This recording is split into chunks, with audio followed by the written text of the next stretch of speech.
네, 건강하십시오. 소리가 들리십니까? 라는 제목으로 함께 말씀을 나눠보도록 하겠습니다.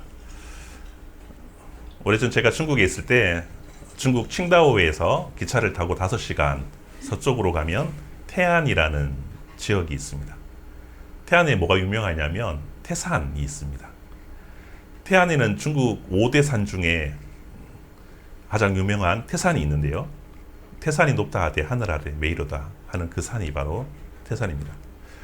태산이 유명한 이유는 황제가 등극하게 되면 태산에 올라서 정상에 올라서 하늘에 제사를 드리는 그런 것들이 있는데 아무나 하는 것이 아니고 백성들에게 칭찬받은, 백성들에게 칭송을 받은 선한 왕들만 올라갈 수 있는 특권이 있다고 합니다. 바닥에서 정상까지 올라가는 그 길이 있는데 걸어서 올라간다면 그 돌계단이 한 일반여 계단이 넘는 계단인데 성인 남자 기준으로 4시간 이상 걸리는 그런 높이가 된다고 합니다.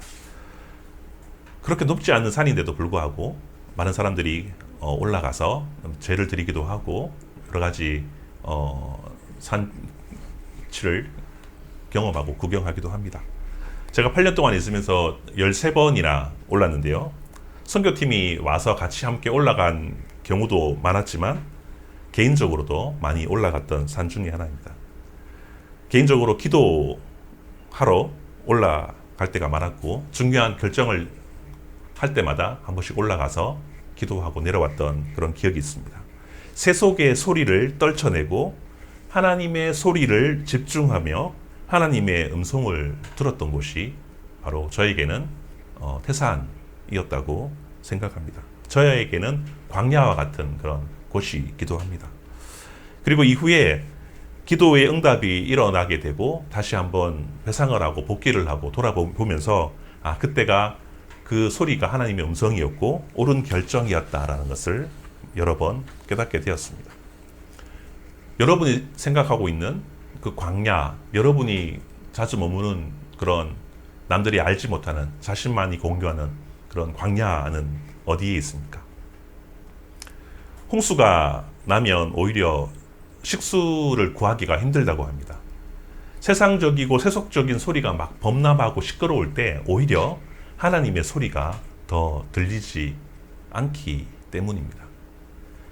시간이 날 때마다 조용한 곳에 가서 기도하고 자신의 생각과 혹은 하나님의 생각, 자신의 뜻과 하나님의 방향이 일치하는지를 점검하고 생각하고 하나님의 응답을 구해야 될 것입니다. 어제 아랫게 라오스 선교사님이 그 기도 편지가 오게 되었는데요. 하신과 함께 이렇게 카톡으로 오게 되었는데 태풍으로 인해서 홍수가 일어나고 마을이 범람하고 쑥대밭이 되었던 사진을 보여주셨고 함께 기도 요청들이 들어오게 되었습니다. 많은 사람들이 고통 속에 있으며 구제 활동이 일어나고 있는 현장을 같이 보았습니다. 세속적으로 생각하면 거기만 태풍이 일어났어? 뭐 여기저기 태풍이 일어나고 난리가 나는데 뭐 그럴 수 있지라고 생각할 수도 있겠지만 기도 중에 저희에게 이번 선교가 조금 더 특별한 선교가 될 것 같다라는 그런 믿음과 확신이 생겼습니다. 이번에는 저와 여러분이 라오스 선교를 통해서 함께 하시는 하나님 사역에 동참하기를 소망하고요. 그리고 하나님의 음성을 듣고 우리의 인생과 방향과 생각과 그 궤도를 올바른 방향으로 수정하고 또 궤도를 진입하는 그런 시간이 되었으면 좋겠다는 마음으로 기도를 시작했습니다. 마음에 변화가 있으신 분들은 함께 동참하시면 좋을 것 같습니다. 저번 시간에 마가복음을 시작했는데요. 어떤 이야기였습니까? 마가복음 1장 1절을 기억하십니까? 하나님의 아들 예수 그리스도의 복음의 시작이다라고 마가가 선포하면서 시작을 하고 있습니다. 왜 이렇게 선포했다고 하죠? 로마 시대 때 로마의 제국에서 복음은 로마가 다른 나라와 적국과 싸워서 이겨서 승리를 전할 때 그것이 복음이다라고 이야기를 했습니다. 그리고 로마 제국에서 하나님의 아들이라는 명칭은 바로 로마 황제를 지칭하는 단어입니다. 하나님의 아들 그러면 로마 황제, 로마에 승리하면 전쟁에서의 이겼던 그런 승리의 소식을 전하는 것을 복음이라고 했습니다. 그런데 마가는 정의가 완전 다르다. 그것이 아니다. 어떤 게 복음이냐? 예수 그리스도가 십자가를 지시고 우리를 위해서 십자가에 돌아가신 그 사건, 부활하신 사건, 그것이 좋은 소식이고 우리를 온전케 하고 우리를 변화시키고 우리를 구원케 하시는 하나님의 온전한 말, 그것이 복음이다라고 선포를 하고 있고, 해석적으로 너희가 만든 인간, 로마 시대의 황제가 하나님의 아들이 아니라 바로 우리를 위해 돌아가시고 우리를 위해 하나님께서 예수 그리스도를 보내신 그가 바로 하나님의 아들이다라고 선포를 하고 있다는 것이죠. 그리고 이어서 마가는 하나님의 아들 예수 그리스도의 그 복음의 소리가 들리는 곳이 어딜까라고 우리에게 이야기하고 있습니다. 그 소식이 어디서 선포되고 있는지 마가가 우리에게 알려주는데요. 하나님의 말씀이 400년 동안 암흑기를 거쳐서 세례 요한을 통해서 다시 새로운 시대를 열기 위해서 구약에 계속해서 그 선지자를 통해서 말씀하셨던 예수 그리스도를 지금 마지막으로 세례 요한이 우리에게 알려주고 있다는 거죠. 그 복음이 새롭게 시작되는 그 장소가, 외치는 곳이 바로 광야임을 우리에게 말씀해 주고 있습니다. 그 하나님의 아들, 복음이신 예수 그리스도가 그 소리가 어디에서 들리냐? 2절과 3절 말씀을 같이 한번 읽어보도록 하겠습니다. 2절과 3절 말씀입니다. 시작. 선지자 이사야의 글에 보라, 내가 내 사자를 내 앞에 보내노니 그가 내 길을 준비하리라. 광야에 외치는 자의 소리가 있어 이르되 너희는 주의 길을 준비하라. 그의 오실 길을 곧게 하라. 기록된 것과 같이. 광야의 세례 요한을 통해서 하나님의 메시지가 선포되고 있음을 이야기해주고 있습니다. 400년 동안 한마디도 없었던 하나님의 침묵 기간을 깨고 예수 그리스도를 보내시는 그 바로 앞에 세례 요한을 통해서 광야에서 하나님의 메시지가 선포되고 있다는 거죠. 이사야의 글에서, 선지자의 글에서 내가 예언했던 그 예수 그리스도가, 그 복음이신 하나님의 아들이신 그가 세례 요한의 입을 통해서 지금 선포되고 있다는 것이죠. 하필 왜 광야에서 그 소식을 전할까요? 기왕이면 예루살렘 성전에서 더 크게 외치면 많은 사람들이 들었을 텐데 여기에는 하나님의 계획이 있습니다.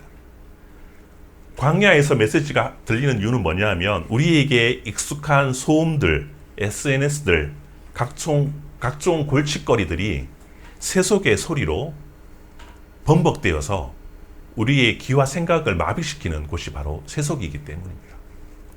그곳에는 아무리 복음을 외친들 그 문제가 우리에게 와닿지 않는다는 것이죠. 왜? 그것보다 나에게 주어진 큰 문제들이 더 큰 산처럼 느껴지기 때문입니다. 그래서 그 노이즈가 캔슬링된, 들리지 않는 광야에서 하나님께서 불러내셔서 그 소리를 듣게 하셨다는 거죠.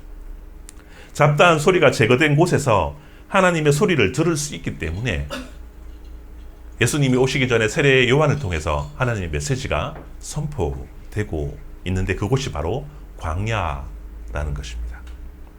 3절 말씀을 다시 한번 읽어보도록 하겠습니다. 3절입니다. 시작. 광야에 외치는 자의 소리가 있어 이르되 너희는 주의 길을 준비하라. 그의 오실 길을 곧게 하라. 기록된 것과 같이. 세속의 노이즈 캔슬링된 광야는 말라기 이후에 최초로 들렸던 하나님의 음성의 장소였습니다. 하나님의 음성이 선포되고 있다는 놀라운 성경의 그 지적은 우리가 경험해야 하고 지속적으로 광야를 거쳐야 한다는 메시지임을 우리 가슴에 새기시기를 바랍니다. 우리가 나만의 공간, 나만의 약속, 나만의 시간, 하나님과 교제하는 그런 어떤 광야의 장소에서 하나님과 교제할 때에 하나님의 메시지가 우리 가슴 속에, 우리 깊은 예소 속에 장착되고 깊이 새겨질 것입니다. 이 3절 말씀, 광야에 외치는 자의 소리가 있어 이르되 너희는 주의 길을 준비하라. 그의 오실 길을 곧게 하라 라는 말은 이사야 40장 3절 말씀을 인용한 것입니다. 이사야서 40장 3절 말씀은 이런 말씀인데요. 제가 읽어드릴게요. 외치는 자의 소리여 이르되 너희는 광야에서 여호와의 길을 예배하라.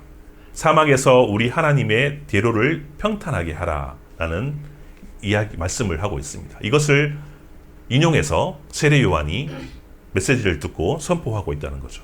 근데 이 메시지는 출애굽기랑 연결되어 있습니다. 출애굽 13장에 보면 애굽을 탈출한 이스라엘이 어떻게 됩니까? 블레셋 지방을 쪽으로 올라가면 금방 올라갈 수 있습니다.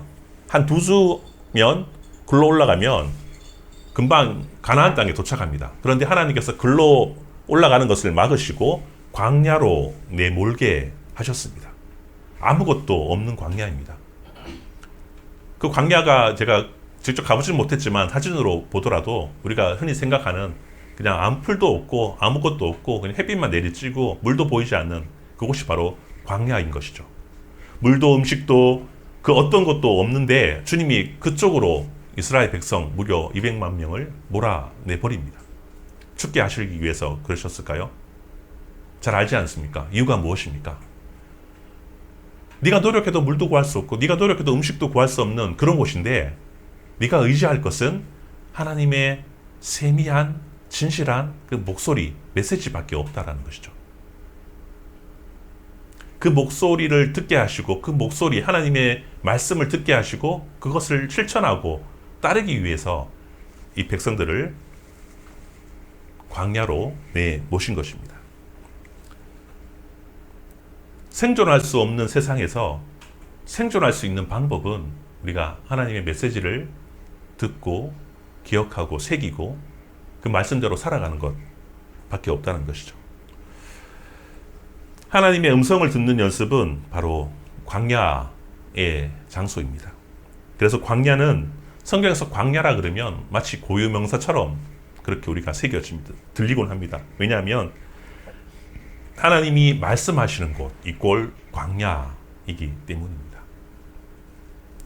마가복음 당시에도요, 광야행을 결정하고 광야로 떠난 집단들이 있습니다. 지금 상황이 어떤 상황입니까? 예루살렘은 지금 누가 지배하고 있죠? 에돔 족속, 이둠의 사람인 헤롯이 장악하고 있고요. 그 헤롯의 뒷배는 로마가 봐주고 있습니다. 많은 뇌물을 주고 자기의 정권을 이어가고 있습니다. 당시에 대제사장이었던 가야바라는 사람 역시 헤롯과 로마와 결탁하고 자신의 대제사장직을 계속 이어가기 위해서 부정과 부패를 저지르고 있었던 그런 현실입니다. 과연 이곳에서 하나님의 말씀이 선포되고 하나님의 올바른 예배가 진행되지 않을 거라는 것을 우리가 모두 짐작합니다. 무척이나 사람들이 회의적이었습니다. 당시 답이 없던 상황에서 유대 광야로 나아갔던 집단들이 있습니다. 성경에서 이들을 에세네파라고 그렇게 이야기를 하고 있습니다. 이들은 광야에서 하나님 말씀을 암송하고 연구하는 일들을 하였고 그리고 기록하는 일들을 하였습니다. 하나님 말씀 듣는 연습을 하였고요. 사해 지역 광야에 살았던 이들은 그 사해 지역에서 하나님의 말씀을 필사하고 남겼는데요. 이것들이 1940년대에 발견되어서 그것을 우리는 사해문서라고 이야기하고 있고 많은 성경 연구학자들이 그것을 가지고 많은 도움을 받고 있습니다. 어쨌든 하나님의 음성을 듣기 위해서 세속에 있어서 듣지 못하는 하나님의 그 음성을 오히려 선명하게 듣기 위해서 로마의 압제에 벗어나기 위한 처절한 광야 생활을 통해서 하나님의 제2 출애굽을 꿈꿨던 그런 자들이 바로 에세네파 사람들이었습니다. 에세네파 사람 중에 세례 요한이 거기에서 종말을 외칩니다. 하나님의 영으로 감동되어서 종말을 외칩니다. 어떤 이야기입니까? 회개하라. 천국이 가까웠느니라. 라고 이 세례 요한이 사람들에게 요단강에서 선포하고 세례를 주었습니다. 요한의 모습은 어떠했을까요? 6절 말씀을 같이 한번 읽어보도록 하겠습니다. 오늘 성경 1장 6절 말씀입니다. 같이 읽겠습니다. 시작. 요한은 낙타털 옷을 입고 허리에 가죽띠를 띠고 메뚜기와 석청을 먹더라.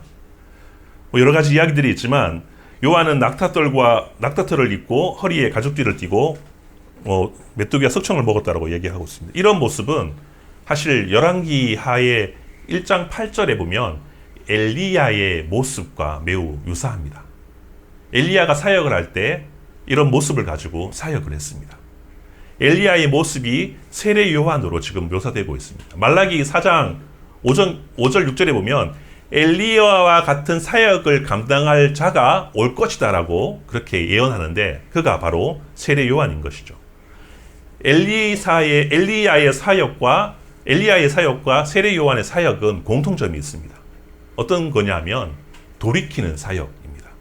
회개시키기 위한 그런 사역들이었습니다. 하나님께로 돌아오도록 이스라엘 백성에게 외치는 자였고 목소리였습니다. 세속 노이즈에 물들어서 말라 죽어가는 사람들에게 백신 주사를 맞게 하고 세속 노이즈를 빼게 하는 그런 사역이었던 것이죠. 광야는 어찌 보면 병원과 같은 곳입니다. 하나님의 음성이라는 최고의 백신을 수여하기 위해서 공급받는 곳이 바로 광야와 같은 곳입니다. 우리가 아침에 일어나서 하루의 일을 시작하면서 말씀으로 묵상하고 좋은 찬양을 들으며 기도하며 하루의 일과를 시작하고 있다면 우리가 가야 할 방향과 또 우리가 살아가야 할 인생의 어떤 것들이 더욱더 선명해지고 그것들이 대부분 힘든 일일 수도 있지만 우리가 즐겁게 하나님의 일을 해나가며 한 걸음 한 걸음 나아갈 수 있게 될 것입니다. 왜냐하면 하나님의 음성을 듣기 때문에 우리에게 영적인 근육과 영적인 체력을 제공하고 또한 기도함으로 말미암아 우리의 필요한 것들을 하나님께서 공급하시기 때문에 그 힘으로 우리가 세상 가운데 우리가 그리스도인임을 그리고 그 복음을 선포하며 살아갈 수 있다는 것이죠. 많은 사람들이 이러한 경험들을 하고 있고요. 사도 바울이 예수님을 극적으로 만났지 않습니까? 그리고 그가 어떤 삶을 살 것인가 그렇게 고민하면서 바로 사역하지 않고 하나님께서 아라비아 광야로 내모시고 무려 3년 동안 거기서 하나님의 음성을 듣는 그런 작업들을 경험했을 거라고 성경은 그렇게 유추하고 있습니다. 신학생들도 보면 신대원은 3년 과정인데요. 아마 광야 학교라고 해서 3년 과정으로 그렇게 커리큘럼을 짜고 있기도 합니다. 구약의 다윗이 사울에게 쫓기면서 약 20년 동안 쫓겨다니면서 대부분 거의 광야 생활을 하게 되었습니다. 힘들고 닦이고 눈물 훔치고 여러 가지 고난 가운데 그가 주옥 같은 하나님이 살아계심을 고백했던 시편의 말씀을 우리가 쭉 읽으면 그의 고백과 삶의 환경들이 어떠한지 우리가 충분히 공감할 수 있다는 것이죠. 광야는 하나님의 음성을 듣고 자신을 정립하고 자신을 고쳐가고 하나님의 궤도로, 하나님의 시간으로, 하나님의 삶으로 우리를 맞춰가는 그런 장소이다라는 것입니다. 이러한 광야에서 세례 요한이 한 일이 무엇입니까? 종말을 고하는 외침과 세속의 노이즈들을 질타합니다. 회개하라, 천국이 가까워왔느니라. 400년 동안 하나님 말씀을 들리지 않았는데 하나님의 메시지가, 첫 번째 메시지가 회개하라라는 것이죠. 그리고 그곳에서 세례를 베풀게 됩니다. 요한의 세례는 구원의 세례가 아니고요. 우리의 삶의 방향을 바꾸어서 예수님께로 돌이키며 나아가도록 하는 세례입니다. 이전의 삶을 정산하고 이전의 삶을 내버리고 요단강에서 물로 세례를 받음으로 하나님의 아들이신 예수 그리스도를 올 수 있도록 오게끔 그 길을 평탄케 하며 또한 이후에 하나님과 함께 동행하며 그분의 제자로 살아갈 수 있는 그런 방향을 바꾸어주는 세례가 바로 요한의 물세례였습니다. 회개는 구약의 슈브라는 단어를 쓰는데요. 이 슈브가 뭐냐 하면 삶의 방향, 우리의 생각과 우리의 행동 등이 완전히 주님께로 바뀌는 것이라고 할 수 있습니다. 회개는 바로 삶의 방향이 바뀌는 것이고 행동의 그 양식들이 바뀌는 것이 바로 회개라고 이야기하고 있습니다. 광야는 그곳을 시작할 수 있는 최적의 장소입니다. 하나님의 음성을 듣고 하나님이 살아계심을 깨닫고 우리의 주인이 내가 아니라 하나님인 것을 고백하며 우리의 죄를 자복하고 우리의 삶의 방향을 대폭 수정해서 완전하게 하나님께로 돌아가는 삶의 방향이 되돌리는 하나님의 생각으로 바꾸는 그 장소가 바로 광야이며 세례 요한이 그 외침이었다는 것이죠. 그리고 광야는 하나님의 아들이 과연 누구이신지, 예수님이 과연 누구이신지 알게 하는 그런 장소이기도 합니다. 7절과 8절 말씀을 같이 한번 읽어보도록 하겠습니다. 마가복음 1장 7절과 8절입니다. 시작. 그가 전파하여 이르되 나보다 능력 많으신 이가 내 뒤에 오시나니 나는 굽혀 그의 신발끈을 풀기도 감당하지 못하겠노라. 나는 너희에게 물로 세례를 베풀었거니와 그는 너희에게 성령으로 세례를 베푸시리라. 광야에서 울리는 하나님의 메시지는 무엇입니까? 내 뒤에 예수님이 오시는데 그는 나와는 차원이 다르신 분이고 나는 너희를 돌이키도록 하는 운동을 하는 사람이지만 그는 완벽하게 너희를 죄에서 구원으로 바꿔버리는 하나님의 아들이심을 선포하고 있다는 거죠. 이 소리가 어디에서 들렸습니까? 광야에서 울려 퍼지고 있습니다. 광야에서 들리는 맑고 청아하고 그 완벽한 하나님의 소리는 세상에 말하는 성공의 소리와는 차원이 다른 그런 소리이며 결과도 완전히 정반대로 흘러가는 하나님의 메시지인 것입니다. 세상의 좋은 소리는 결국 우리 영혼을 피폐하게 만듭니다. 계속 열심히 일해 돈 벌어. 건강 챙겨야지. 네 시간 네가 잘 빼서 너가 잘 할 수 있도록 만들어야지. 누가 도와주는 사람도 없어. 구원은 네가 준비하는 거야. 라고 이야기하는 것이 바로 세상의 소리이지 않습니까? 그 영혼은 우리를 오히려 좀먹게 하고 피폐하게 만들 수밖에 없습니다. 왜? 그것을 이룰 수 없기 때문에. 아무리 돈을 벌어도 공허합니다. 아무리 건강을 추구해도 우리는 늙을 수밖에 없고 병들 수밖에 없습니다. 아무리 좋은 보석을 치장한다 하더라도 우리의 만족감을 주지 못합니다. 세속의 소리는 보기에는 좋아 보이지만 공허한 메아리고 우리를 피폐하는 소리밖에 될 수밖에 없습니다. 그러나 광야에서 외치는 소리, 광야에서 들리는 하나님의 메시지는 우리의 영혼을 소생시키고 우리의 영혼을 회복시키고 우리가 과연 어떤 인간인가, 우리가 어떤 존재인가, 우리의 근본적인 우리의 물음들을 알려주는 답변이기도 합니다. 그 소리가 광야에서 지금도 울려 퍼집니다. 예전에는 광야가 사막이고 사람이 없었던 사해 지역의 동굴과 같은 지역이었다면 오늘날 광야는 어디입니까? 광야는 어떤 것이죠? 어디가 광야이죠? 사람마다 조금씩 다를 것입니다. 세상의 노이즈가 차단된 그런 장소가 여러분의 광야이고 하나님의 메시지를 묵상하고 말씀을 묵상하고 기도하고 찬양을 들으며 하나님께 찬양을 올리는 그러한 공간과 장소가 그 시간이 여러분의 광야의 장소이고 시간일 것입니다.